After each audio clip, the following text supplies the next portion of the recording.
Once you start to get quite familiar with managing and creating resources in your Azure subscription, you're going to want to start to automate certain processes. And you may want to build resources at scale, a large number of resources at once, or even redeploy resources in multiple environments, update your resources. And again, being a little bit more sophisticated in the way you do that means that you're not necessarily going to use the web UI in the Azure portal. You may want to automate some of these processes.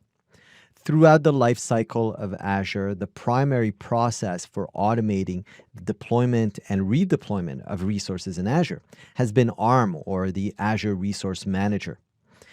Using ARM templates, I would be able to modify JSON documents, and those JSON documents would be specified with the type of resource that I want to create or update. When I create a resource from the Azure portal, I can also output the JSON that was used in the background to deploy my resource so that I can use that as a template to later modify throughout my management of other resources or creation of other resources. What you're seeing on your screen now is an ARM template on the left side of your screen. The ARM template uses, again, this JSON format where you specify the parameters of the resource you want to create.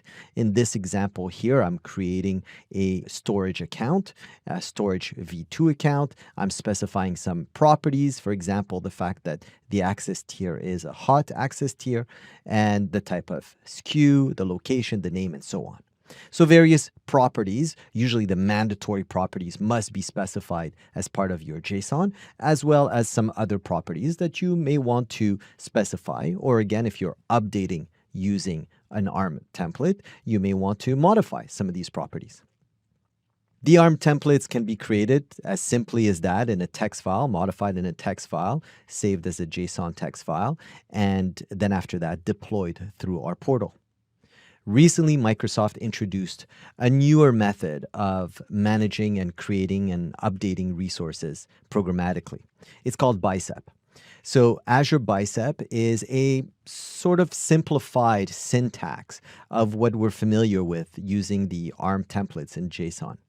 What you see on the right-hand side of your screen is a Bicep string. So we're creating the same type of storage account, specifying the same type of properties, but as you see, the amount of information is much simpler and it's a little bit clearer to understand as well.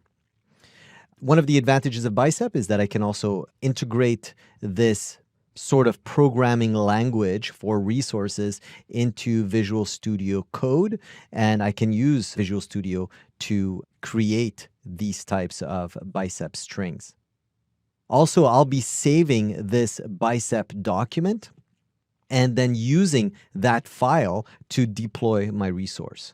And I can again redeploy resources multiple times in order to update them. There's different types of interesting parameters I can use with Bicep. I can use also what-if conditions that actually allow me to see what would happen if I deployed using a specific Bicep document. So Bicep is an updated version of ARM, or the JSON format that we use with ARM templates. You may be more familiar with ARM if you have a little bit of experience with JSON, and you may find that simpler. However, Bicep is the way of the future that Microsoft is pushing forward for automated deployment of resources within your Azure subscription. Once you've saved those documents, in order to deploy them, you would be using either the Azure CLI or Windows PowerShell or the Azure Cloud Shell in order to deploy those into your Azure subscription.